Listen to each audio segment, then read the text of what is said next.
uliwa kuwa makamu mwenyekiti.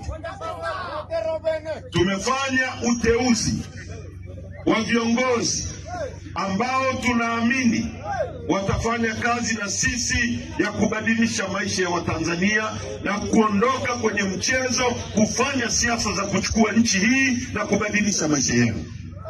Tumeteua wakurugenzi, tumeteua wajumbe wa kamati kuu na tumeteua makatibu wakuu na katibu mkuu.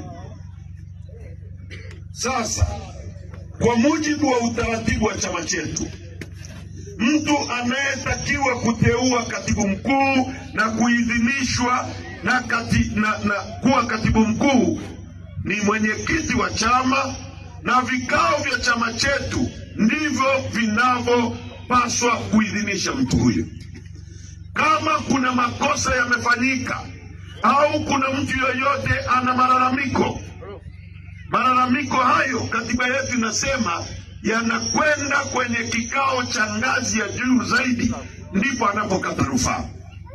Kama baraza kuu limekosewa, unalalamika kwenye mkutano mkuu. Sasa nataka nitumie nafasi hii kumwambia Rais Samia na wote anaowatumia kujaribu kuhujumu chama chetu. Njama ya kwanza ni hii waliofanya. Ya pili, wamemkamata mwenyekiti wetu, wamempa kesi ya uhaini, wakitegemea kwamba tutakaa nyumbani tulie. Walipomweka ndani, tulipokutana kwenye kikao, nikawaambia watu hakuna kukaa ndani na kulia, tunaendelea kuwachakaza kama vile mwenyekiti angekuwa barabarani. Kwa hiyo Lissu yuko gerezani, mimi niko barabarani, Mnyika yuko barabarani. Tumewagonga vibaya sana na tutawagonga vibaya sana. Tulikuwa mkoa wa Geita, tumeenda Shinyanga, tumeenda Kagera, na jana tulikuwa Mwanza, na nyie mmeona watu wengi kama mchanga.